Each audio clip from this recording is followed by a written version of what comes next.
જશોદાજી એ દહીંનું મંથન કરી રહ્યા છે એટલે ભગવાન કૃષ્ણએ આવી જશોદાજી જે છાસ વલોવે છે આવી અને ભગવાન કૃષ્ણએ દહીં મથવાનો જે રવૈયો છે એને પકડી લીધો છે. એટલે જશોદાજીએ બાળ કૃષ્ણને પોતાની ગોદમાં લઈ લીધા છે, ખોળામાં લીધા છે. કૃષ્ણને માં જશોદાજીએ સ્તનપાન કરાવવા લાગ્યા છે, દૂધ પાવા લાગ્યા છે.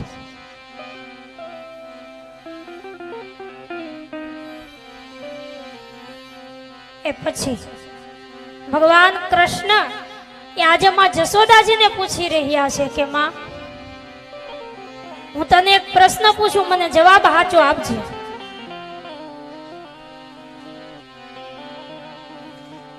ભગવાન કૃષ્ણને આજે જશોદાજીના પ્રેમની કસોટી કરવાનું મન થયું છે. એટલે ભગવાન કૃષ્ણ જશોદાજીને પૂછી રહ્યા છે કે માં, મને એક વાતનો જવાબ દે કે આ દુનિયામાં, આ જગતમાં તને સૌથી વધારે વાલું કોણ છે? એટલે જશોદાજી કઈ બોલતા નથી. ભગવાન કૃષ્ણએ ફરી પાછું પૂછ્યું કે માં, મને જવાબ દે કે તને સૌથી વધારે વાલું કોણ? જશોદાજી કઈ બોલ્યા નહીં. એટલે ભગવાન કૃષ્ણ હસવા લાગ્યા છે, જશોદાજીને મજાક કરવા લાગ્યા કે માં, મને ખબર છે તને દુનિયામાં સૌથી વધારે નંદ બાબા વાલા છે ને, એટલે તું કઈ બોલતી નથી. જશોદાજી કહેવા લાગ્યા છે કે બેટા, આખી દુનિયામાં મને તારા કરતા વધારે કોઈ વાલો નથી. કૃષ્ણ, તું મને સૌથી વાલો છે. ભગવાન કૃષ્ણ મનમાં વિચાર કરે કે માં એવું કહે છે કે હું સૌથી વધારે એને વાલો છું. માં એ સાચું બોલે છે કે ખોટું? ભગવાન કૃષ્ણ વિચાર કરવા લાગ્યા કે આજે તો મારે માની પરીક્ષા કરવી પડશે, કારણ કે પરીક્ષા કર્યા વગર ભગવાને કોઈને અપનાવતા નથી. ભગવાને જીવની પહેલા પરીક્ષા કરે અને પછી અપનાવે છે. એટલે માતા જશોદાજીની પરીક્ષા કરવા કૃષ્ણએ વિચાર કરે કે મારી માં એવું કહે છે કે હું એને સૌથી વધારે વાલો છું, તો લાવ હું જોઉં તો ખરું કે મારી માને કેટલોક વાલો છું. ભગવાન કૃષ્ણએ જશોદાજીની પરીક્ષા કરે. કઈ રીતે પરીક્ષા લીધી?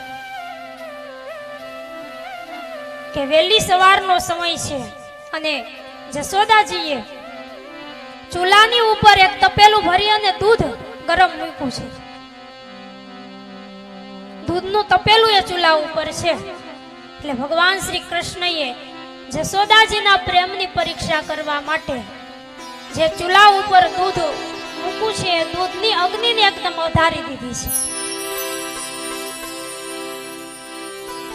એ ચૂલાની અગ્નિ એ એકદમ વધી ગઈ અને ચૂલા ઉપર રહેલું દૂધ છે એ ઉભરાવા લાગ્યું છે. અવિનાશી એ અગ્નિ વધારી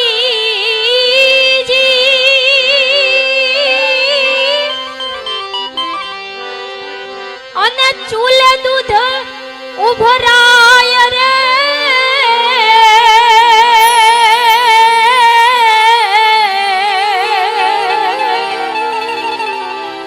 અને પછી પુરુષોત્તમને પડતા રે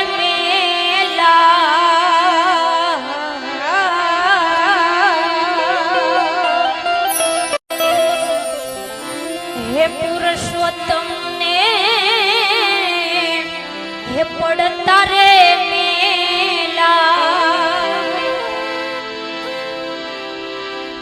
એ થોડા જશોદા માત રે, કહે જશોદા લાલ નંદના. એ કહે જશોદા હે લાલ નવીના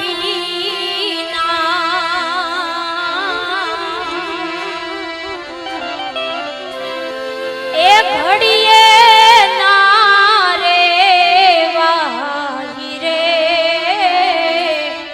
કહે જશોદા લાલ ભગવાને માતા જશોદાજીની પરીક્ષા લેવા માટે જે ચૂલા ઉપર દૂધ ગરમ મૂક્યું છે એ ચૂલાની અગ્નિને વધારી દીધો એટલે દૂધ એ ઉભરાવવા લાગ્યું અને જશોદાજીએ જ્યારે જોયું કે દૂધ એ ઉભરાઈ રહ્યું છે એટલે જશોદાજી જે ખોળામાં ભગવાન કૃષ્ણ બેઠા છે એ કૃષ્ણને હેઠા મૂકી અને દૂધની પાસે દોડીને ગયા છે. ભગવાન શ્રી કૃષ્ણએ જોવા લાગ્યા કે મારી માં તો એવું કહેતી હતી કે એને દુનિયામાં મારાથી કોઈ વાલું નથી, પણ મારી માને તો મારા કરતાંય વધારે આ દૂધ વાલું લાગ્યું. દૂધને માટે મારી માએ મને પડતો મૂકી દીધો એટલે માઈ મારી પાસે આજ ખોટું બોલી ગઈ છે. ભગવાન શ્રી કૃષ્ણ એ સમયે એને એટલો ક્રોધ આવ્યો છે કે ભગવાન કૃષ્ણએ એક મોટો પથરો હાથમાં લીધો અને જશોદાજી જે ગોળીમાં છાસ ફેરવતા હતા એ ગોળી ઉપર ભગવાન કૃષ્ણએ પથરાનો ઘા કર્યો છે.